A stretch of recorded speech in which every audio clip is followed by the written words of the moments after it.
Bonjour à tous et bienvenue sur Crypto Signal. Aujourd'hui, on va faire l'analyse habituelle, c'est-à-dire technique, fondamentale et sentiments sur Bitcoin, Ethereum et Total 3. Pas vraiment de news ou de sujets à analyser en ce moment, donc on va surtout se pencher sur la liquidité. Allez, intro.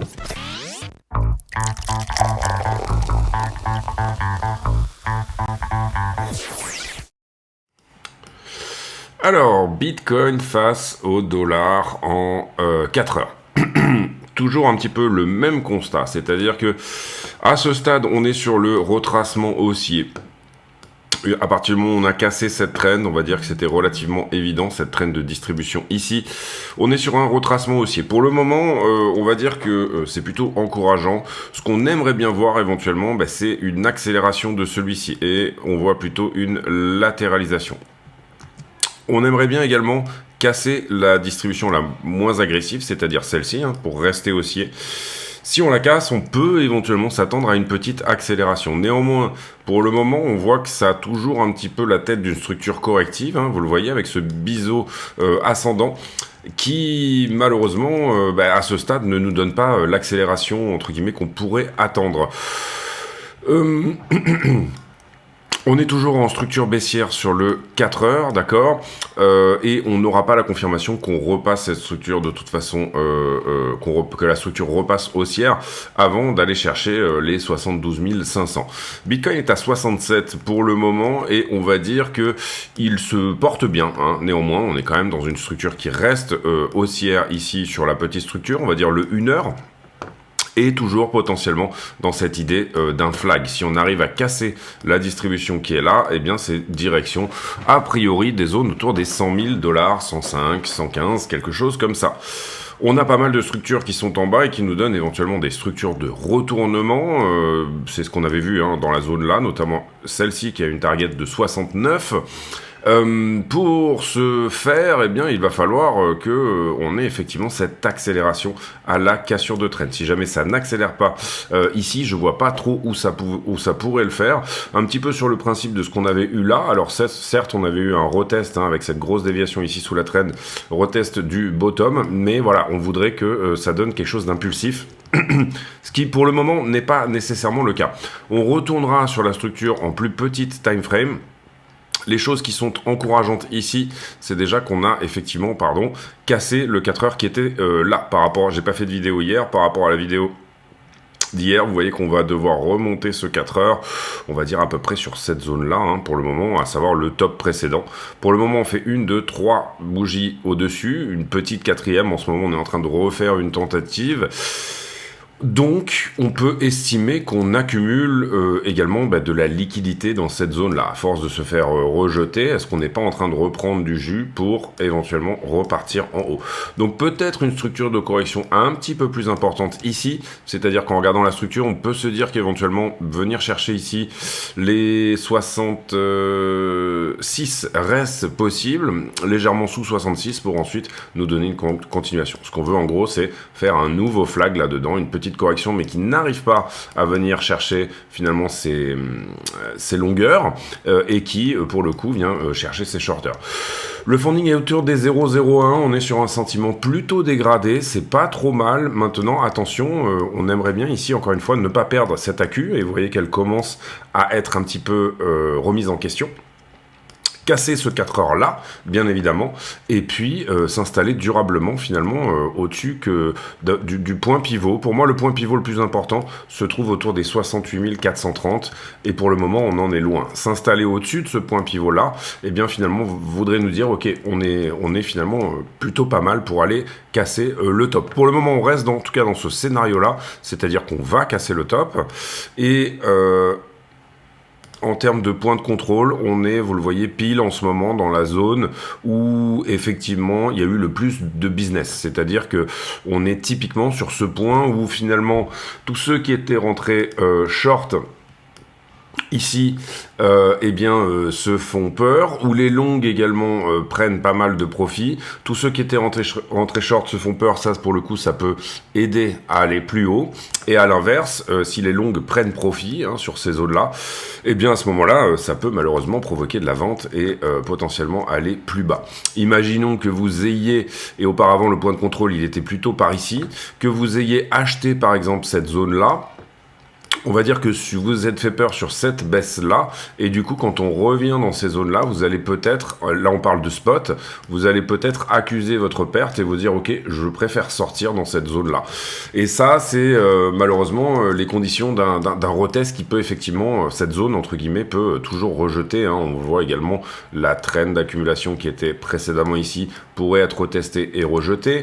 Bref, on ne s'attend pas à ce que ça aille ici en ligne droite. En l'occurrence ici, on a quelque chose qui, malheureusement, si ça n'accélère pas, semble plutôt correctif. Et on veut que ça accélère, on veut que ça casse cette 4 heures. Et on veut qu'à la cassure de cette 4 heures, ça short squeeze de manière à tout simplement provoquer une mèche beaucoup plus importante. Un peu comme on avait long squeezé ici et là. Et ce qu'on veut, c'est désormais short squeeze vers le haut. Typiquement, peut-être plutôt quelque chose qui est ce genre de comportement, c'est-à-dire des accélérations en haut, même si là on était sur une correction haussière, c'est vraiment ce qu'on voudrait voir, tout simplement venir chercher les shorts qui se sont garés sur ces 3 tops là pour le moment. Donc on va voir au niveau liquidité un petit peu quelle tronche ça a. Auparavant on regarde rapidement, alors ça fait un petit moment qu'on n'a pas regardé la structure de Ibit. Structure de Ibit qui ressemble quand même assez fortement à celle de Bitcoin, même si on a ici la chance d'avoir un BTC qui, est plutôt en train de nous donner... En fait, on a un BTC, le BTC pendant les heures de cotation américaines, c'est ça, Ibit, c'est tout simplement le BTC du lundi au vendredi de 15h30 à 22h chez nous. Et là, en l'occurrence, tant qu'on n'a pas pété la distribution, c'est pareil, on peut pas réellement valider ce flag, mais pour le coup, si jamais on le valide, c'est bingo. On trace ici sur une zone beaucoup plus importante. Donc on va suivre ça aussi. Ethereum contre Bitcoin. Alors pour le coup, on a un petit peu latéralisé également. On est là toujours en 4 heures. La 4 heures est toujours baissière. Ethereum n'affiche pas nécessairement énormément de force contre BTC. Par contre, ce qu'on peut peut-être éventuellement voir, c'est se dire, ok, là j'ai une poussée, donc j'ai une impulsion. Et ici, j'ai peut-être potentiellement ma consolidation avant une impulsion supplémentaire. Donc en l'occurrence ici, sur Ether Bitcoin, l'idée ça serait de venir péter pour le coup cette distribution-là. Comme ceci, d'accord. À partir du moment où on le fait, vous voyez que là on est sur l'instant un peu, le moment un peu Nutella, où éventuellement ça pourrait arriver, et bien à ce moment-là c'est bingo. Et en l'occurrence ici, on a un niveau 4 heures en bas, qui se trouve légèrement plus bas, qui se trouve à peu près par ici. Et un niveau 4 heures en haut. Donc la résolution ici, elle va se trouver quelque part par là. Si j'arrive à ouvrir et fermer une bougie 4 heures au-delà de ce niveau-là, on va dire que c'est plus qu'une prise de liquidité, c'est potentiellement gagner vers le haut. Et si j'arrive à ouvrir et fermer une bougie entière en dessous de ce niveau 4 heures-là, pour le coup, non, ça n'est pas une prise de liquidité. On est plutôt éventuellement sur... ça n'est pas une... Pardon. La structure n'est pas nécessairement en train de se retourner haussière. On est plutôt potentiellement sur un rejet. Voilà comment je vois les choses. On peut, je pense, un petit peu nettoyer. Ça, on sait que ça a été cassé, retesté. Tout va bien. Voilà. On va voir ici, encore une fois. Pour le moment, on n'arrive pas à casser le bas qui est là. Vous voyez que c'est pas nécessairement tout à fait un flag. On n'a pas nettoyé la structure sur ce plus bas là pour donner éventuellement une continuation. On va surveiller tout simplement que le W qui est ici dans la correction se mette bien en place, qu'on arrive bien à casser tout ça. Et pour le coup, derrière, on aura éventuellement une petite target temporaire pour 0,50. Attention, on va regarder si c'est le cas. Ouais, sur Ether BTC, on a littéralement perdu ce weekly là. Donc désormais en weekly, la seule chose à laquelle on peut éventuellement s'accrocher, c'est désormais ce point weekly là. C'est-à-dire je peux faire des prises de liquidité sous la structure dans cette zone là, mais pas plus. Et également, on est le 24 avril. Et c'est pareil sur Ether, ce qui n'affiche pas nécessairement énormément de force. On a cette trend ici à très long terme, la jaune, hein, qui date depuis 2016. On n'a jamais clôturé un mois entier sous cette trend, et il semblerait que là, vous le voyez, on soit en train de faire une ouverture-clôture en dessous de cette trend-là, qui correspond finalement au momentum depuis le fait que Ethereum s'était bien repris. Eh bien, on revient toucher ici, on a un momentum d'appréciation d'Ethereum par rapport à Bitcoin. Et là, en l'occurrence, on voit qu'on est peut-être en train d'ouvrir et fermer une bougie en deçà de ce niveau, ce qui n'est pas forcément une jolie nouvelle long terme sur Ethereum. Vous voyez que là, on est en monthly, on est le 24, cette trend date depuis 2018, et c'est la première fois qu'on arrive à clôturer en dessous quoi que ce soit, ok ? Ether contre le dollar, on va s'affranchir ici du monthly et on va aller sur le 4 heures aussi directement. Alors, Ether contre le dollar, on a réussi à péter la distribution qui est celle-ci, la moins agressive, on va dire ça comme ça, là où BTC, lui, est plutôt dessus en ce moment. Ether s'est légèrement repris, on est là sur désormais un niveau 4 heures qui se trouve à peu près ici. Même chose, si Ether arrive à s'installer au-dessus, c'est très bien. Rien d'impulsif non plus à ce stade, c'est-à-dire qu'on n'a pas sur Ether des bougies comme ça, on a même pas comme ça, on a ce truc qui semble quand même être un peu larvé en termes de montée, qui est pas nécessairement extrêmement plaisant. Donc ce qu'on veut, c'est que ça tienne et que ça accélère. Même chose sur Ether, si on arrive à casser cette distribution-là, à ce moment-là, on active des targets autour de 5008. Pour le moment, vous voyez qu'à aucun moment, le momentum ne s'accélère. On est vraiment sur quelque chose de très linéaire. Ce qu'on veut voir ici, c'est encore une fois une accélération. Le contexte macro est pas tellement excellent. On attend aussi des news au niveau calendrier économique cette semaine. On va aller voir ça tout à l'heure. Et puis, en ce qui concerne le Total 3, donc toutes les alts, sauf Ethereum et sauf la stablecoin dominance contre BTC, je pense qu'on peut enlever ça, mais à mon avis, c'est juste une target. Ouais. Et bien sur les alts, on a réussi, même chose, à casser la distribution. Pour le coup, on n'arrive pas très loin de la distribution que vient de casser Ethereum, c'est-à-dire la moins importante. Il y a 3 structures différentes là-dedans. Vous voyez que les alts nous ont donné une étendue, Ethereum nous a donné une zigzag, et Bitcoin nous a donné une flat. Donc c'est intéressant au niveau cas d'étude, entre guillemets. Ethereum nous donne une zigzag, A, B. Je ne reviens pas retrouver ma racine, contrairement à l'étendue que je vous ai montré tout à l'heure, c'est-à-dire que c'est une zigzag. Hein. Je fais une A, je fais une B, et je fais une C qui est exactement de la même teneur que la A, si en tout cas on a terminé cette correction, hein, bien évidemment. Donc ça, c'est la zigzag d'Ethereum. Et à l'inverse, Bitcoin nous a donné, lui, plutôt une flat pure et simple. C'est-à-dire, je ne fais pas une étendue, je fais une A, je fais une B qui se rapproche énormément de la racine. Et derrière, je viens chercher la parallélité. Je viens chercher la racine, le 1 pour 1 également. Hein, c'est-à-dire que si là, je vous avais pris... en target, en haut de cette correction, le fait de reproduire ce mouvement-là en haut de cette vague-là, c'est exactement ce que vous auriez eu, d'accord ? Donc une flat. La Bitcoin dominance, toujours à la correction pour le moment. Structure baissière en 4 heures de la Bitcoin dominance, c'est ça qui laisse un petit peu d'air, fort heureusement, sur les alts. Ici, c'était plutôt une résistance, donc on peut pas vraiment dire... On peut juste l'enlever, en fait, ce niveau 4 heures là. Bah, toujours un peu la même chose, hein, c'est-à-dire ce qu'on veut, c'est attaquer cette trend. Pour le moment, on a quand même plus l'impression que la Bitcoin dominance donne des poussées, des corrections, poussées, corrections. Ici, c'était un peu plus larvé, c'était un peu plus encourageant, hein, je trouve, en tout cas. Et puis là, pousser, correction. Est-ce qu'on va repousser une nouvelle fois et pousser vers le haut ? On va dire que ça semble quand même plutôt correctif, à moins que ça plombe d'un coup. Pour le moment, on n'a pas l'impression que c'est une impulsion vers le bas, c'est ça que je veux dire. Stablecoin dominance, je pense qu'il n'y a pas grand-chose à dire. On est venu toucher ici ces niveaux-là, au niveau 4 heures, on s'est fait rejeter. Heureusement, la Bitcoin dominance s'est appréciée, c'est-à-dire que ça aurait plutôt touché 50 000 $ sur Bitcoin si on n'avait pas eu cette appréciation de la Bitcoin dominance.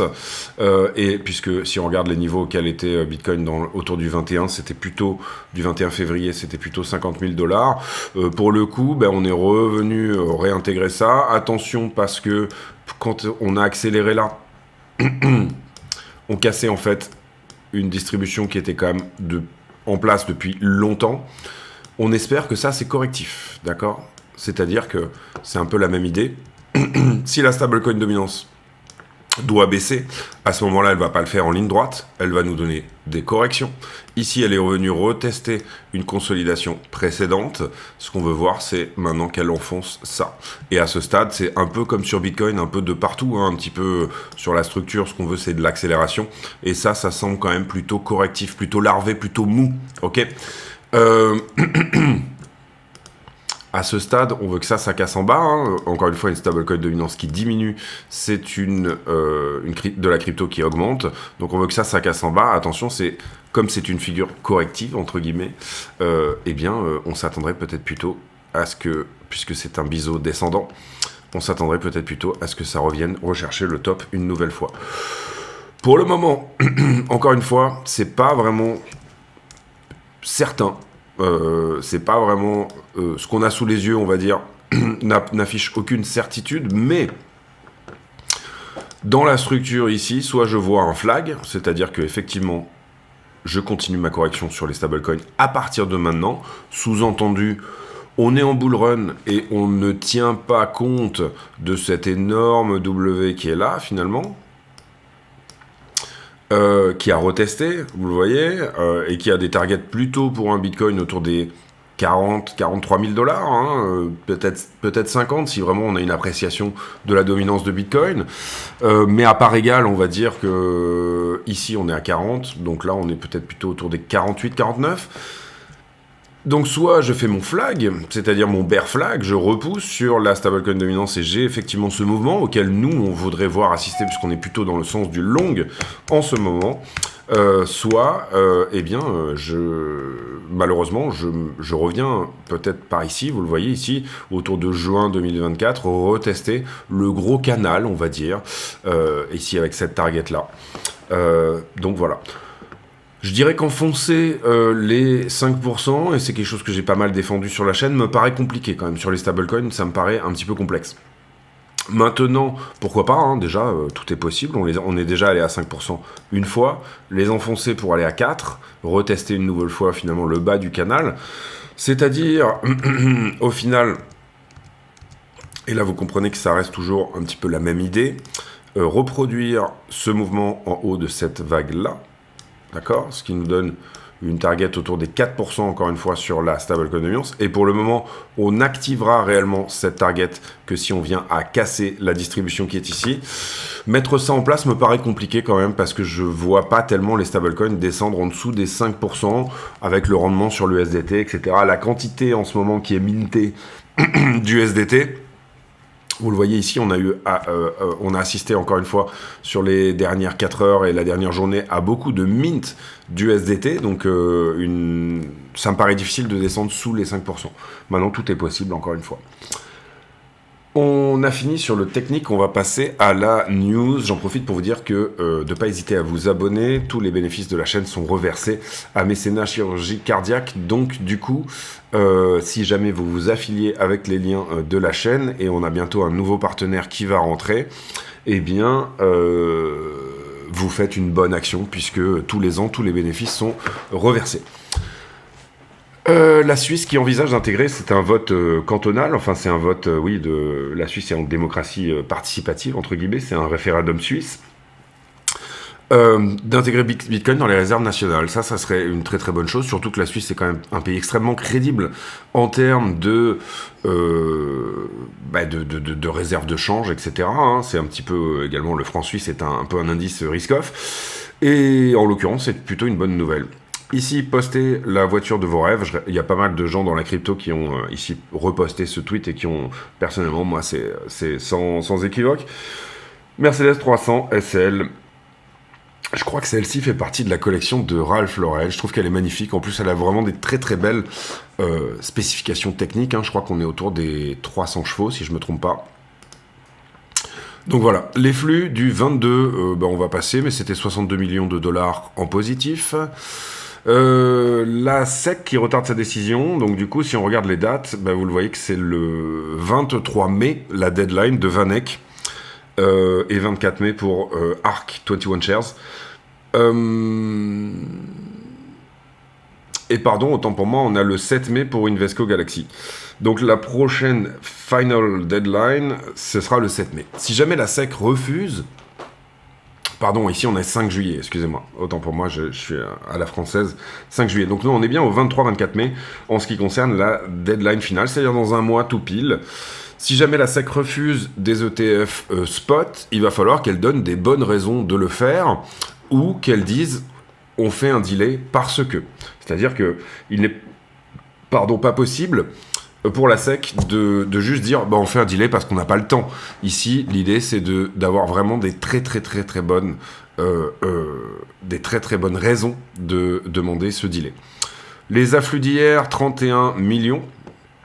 Sortie de Grayscale de 66 millions et tout le reste qui récupère finalement assez bien ce qu'a perdu Grayscale.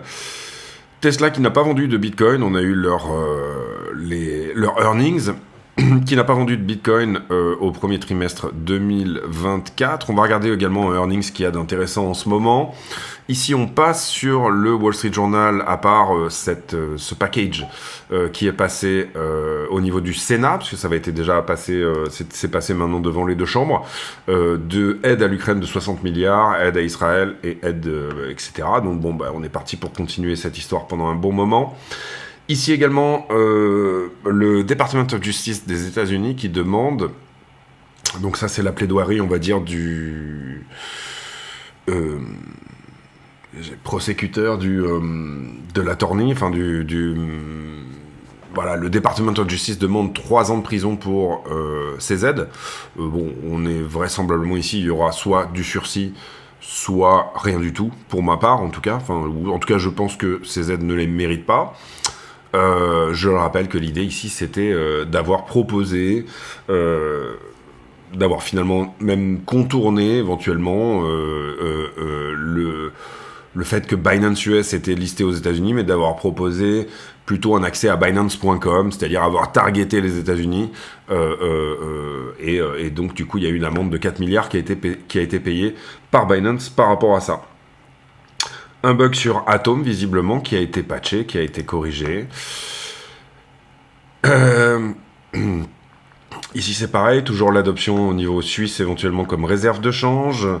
On en a parlé ici, le Sénat qui accepte cette aide à l'Ukraine.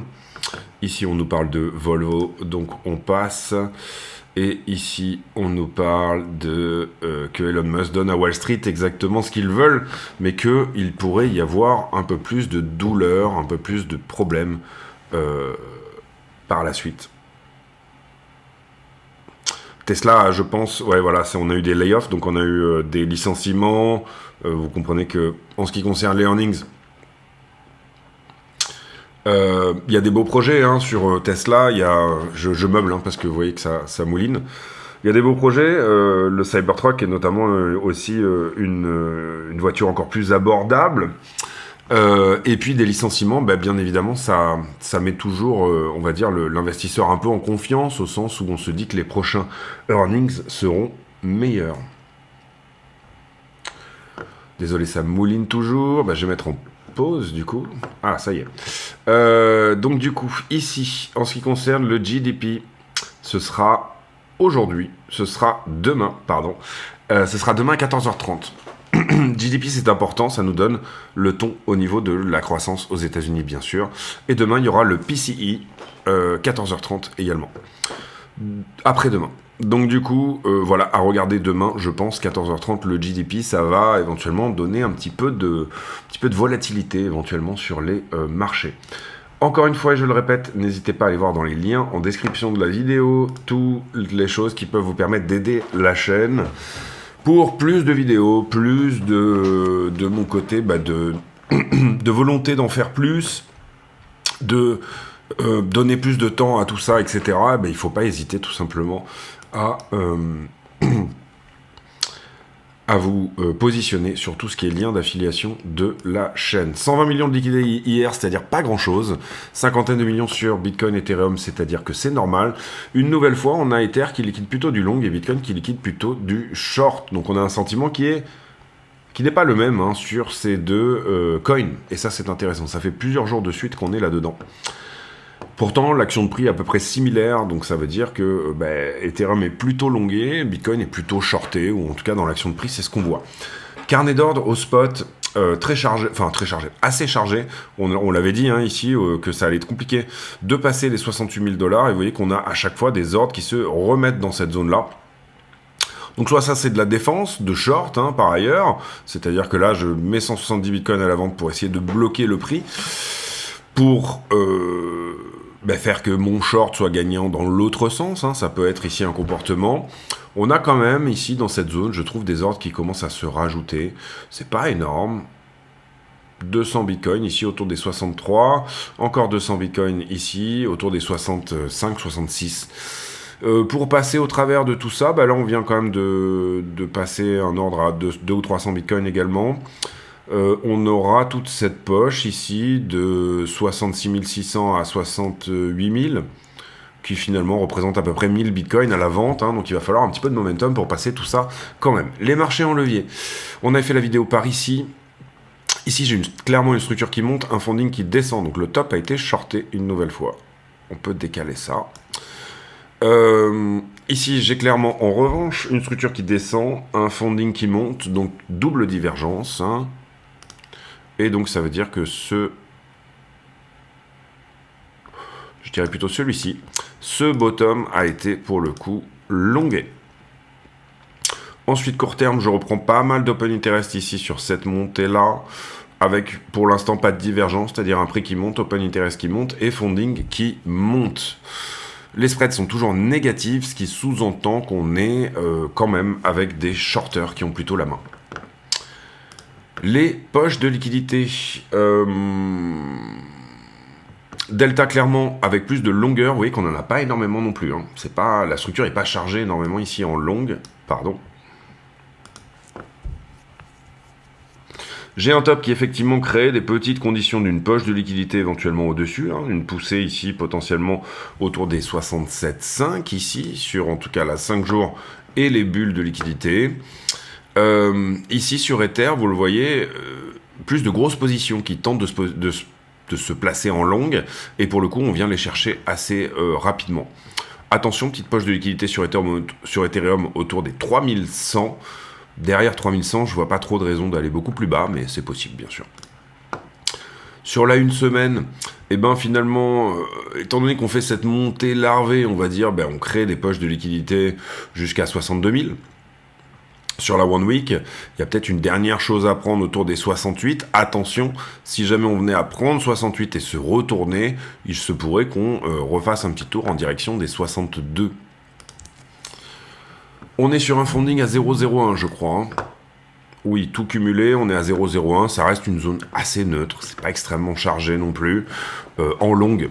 Maintenant, à ce stade, perso, en liquidité, je vois plus 66 que 62. Maintenant, on a... On a... 66 plus. Beaucoup plus que 64. Personnellement, je vois bien un dip à 66, peut-être légèrement en dessous. Vous voyez ce point-là, là, ici, 65 600, peut-être légèrement en dessous. Voilà, maintenant après c'est assez intuitif, c'est pas non plus une certitude. Et sur Ethereum, on voit que ça charge assez fort en longue aussi. Quand on liquide vers le bas sur Ethereum, on liquide énormément de longues. Donc on a quand même les conditions d'une belle boîte de liquidité sous les 3000. Est-ce que ça c'est des gens qui ont de la thune et qui sont capables de défendre? Ils ont défendu une première fois ici autour de 3150. Est-ce qu'ils sont capables de se défendre ici à 3100 une nouvelle fois? C'est-à-dire finalement qu'on a chargé une belle zone pour pouvoir pousser plus haut. Pour mettre en perspective, j'espère que ça va marcher, parce que en ce moment ça marche pas super. Ouais. Pour mettre en perspective, cette zone qu'on voit sous les 3000, finalement quand on regarde un petit peu le 3 mois, elle est relativement sporadique. Il y a quand même un peu de liquidité, mais elle est relativement sporadique. On voit que c'est plutôt 2220, 2700 qui éventuellement tiennent tous les traders de position, et en termes de shorter, 3756 et 4128. Maintenant, le funding sur Ether, il est à 0,01 aussi, donc relativement neutre. Je fais juste un refresh parce que des fois ça bug un petit peu. Oui, c'est ça, 0,01, donc relativement neutre aussi, et somme toute finalement dans les mêmes zones que Bitcoin. Les alts sont assez peu longuées. C'est peut-être pour ça que même quand il y a des corrections, finalement, elles viennent moins chercher bas. Et on va sur le prix et on fait la conclusion de cette vidéo. La conclusion de cette vidéo, pour moi, déjà, sur la structure 4 heures, ne serait-ce que ça, c'est qu'il faut passer ici, et vous le voyez ici, on est un peu dans cette compression actuelle, on va dire. On peut toujours trouver une compression sur le prix, entre une heure qui vient comprimer une 4 heures. Là, en l'occurrence, moi, c'est comme ça que je le vois. Pardon.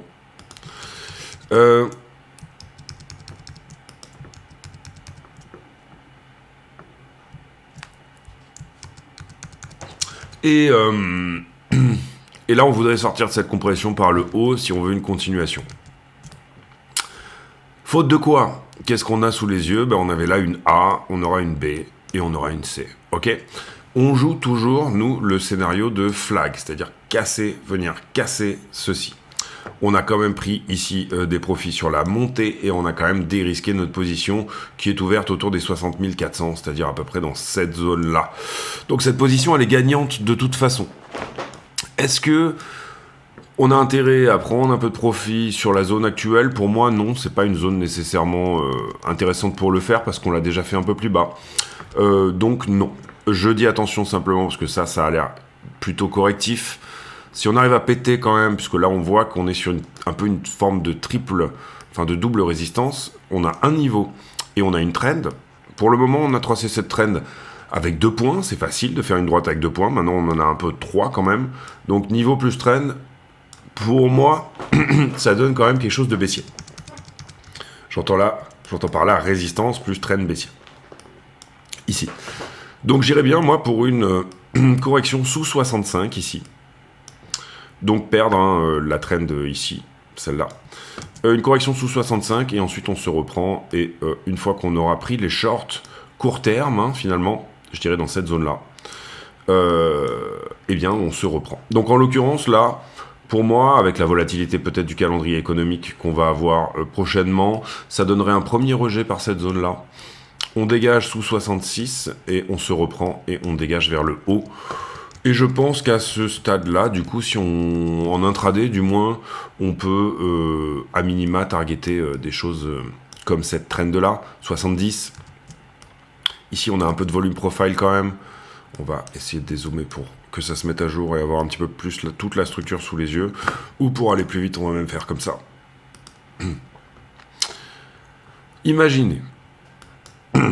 Imaginez que vous êtes en trade de range. Moi, j'aime bien trader les ranges. J'aime beaucoup ça. Et là, vous voyez un range. Admettons, on oublie la flat. On dit, bon, voilà, c'est même une manière de voir les choses. Attention au point de contrôle. Toujours, quand vous tradez un range, on fait toujours attention au point de contrôle. Je vous ai expliqué ici les conditions d'un rejet potentiel par le point de contrôle. Tout simplement... oui, le fait qu'on ait du monde qui peuvent éventuellement, à l'endroit où il y a le plus de business, revenir à défendre ou sortir de leur position, ce qui crée des mouvements dans un sens ou dans l'autre. Donc on veut voir ce point de contrôle passer. Personnellement, moi je l'identifie même la vraie cassure autour des 68,3, 68,4. La ligne violette que vous voyez ici, pour moi, est vraiment quelque chose d'important. Donc voilà un petit peu l'idée. Derrière, qu'est-ce qu'on aura comme node de volume profile qui peut éventuellement rejeter? Vous voyez qu'ici, on a ce petite excroissance hein, là-dedans. Donc globalement, c'est à peu près les 69. Et puis à partir de là, dès qu'on a passé, je dirais 71, c'est plus ou moins gagné pour venir chercher la liquidité au-dessus. Et 71 correspondant plutôt bien à une éventuelle zone de rejet, hein, s'il devait y en avoir une, sur trend. Ici, d'accord? Donc si on pète ça, vous savez que j'utilise pas mal la technique des points pivots. En tout cas, ceux qui suivent la chaîne depuis longtemps, j'utilise beaucoup les trends. Ici, j'ai une trend potentielle, 2 points. Ici, j'ai une autre trend. Si on arrive à casser celle-ci, il y a de bonnes chances de venir coucher cette trend pour venir chercher le niveau supplémentaire. D'accord? C'est-à-dire mettre tout ça à plat et repasser 71, 72. Donc voilà un peu l'idée que j'ai en tête. Si ça n'accélère pas à ce stade, petite correction, boum, on revient à minima tester ça. Si ça accélère tout de suite, attention parce qu'il se pourrait que du coup on revienne un petit peu sur les zones des 66, plutôt faire quelque chose comme ça, d'accord? Là, 65, 66 ici. Voilà un peu comment je vois les choses actuellement. Et j'ai envie de dire... il y a quand même un petit red flag ici, c'est que ça a l'air plutôt correctif. On préférait avoir quelque chose qui pousse plus vite, plus loin, plus haut, plus fort et plus rapidement. Voilà un peu l'idée. J'espère que cette vidéo vous a plu. Si c'est le cas, n'hésitez pas à le dire. On se retrouve peut-être demain. Là, c'est les vacances en ce moment, donc j'essaye aussi de passer du temps avec les enfants, etc. Peut-être demain, peut-être après-demain pour un nouveau point là-dessus. Et j'ai pour habitude de finir mes vidéos en posant une question à la con, c'est-à-dire une question qui n'a rien à voir avec le prix du Bitcoin, mais qui nous permet de converser de choses et d'autres. Tiens, on va parler du chèque énergie, j'ai reçu le mien là, relativement drôle, avec la petite lettre de Bruno Le Maire, et donc 126 €, autant vous dire que c'est bien. Enfin non, je sais pas si c'est bien, en l'occurrence, non. Mais voilà, je sais pas trop pourquoi je reçois ça. Parce que théoriquement, je pense que je devrais pas y avoir droit. Mais bon, 126 €, ça correspond à rien hein, pour moi, en ce qui me concerne. Ça n'a aucune... Enfin, par rapport à ce que je paye en électricité, je pense que je suis à 600 ou 700 € d'électricité par mois sur la maison. Je pense pas que ça va aider grand monde. Mais je crois que j'ai pas le droit. D'ailleurs, je vais peut-être pas l'encaisser. Voilà. Je pense que c'est une erreur parce que voilà, je comprends pas du coup pourquoi on me donne ça. Mais on se retrouve demain pour une nouvelle vidéo. D'ici là, portez-vous bien et voilà, dites-moi votre sentiment sur le chèque énergie. Est-ce que vous-même avez reçu quoi que ce soit? Paraît curieux pour moi, c'est la première fois que je reçois ça. Voilà, portez-vous bien, on se retrouve demain, à très bientôt, ciao ciao.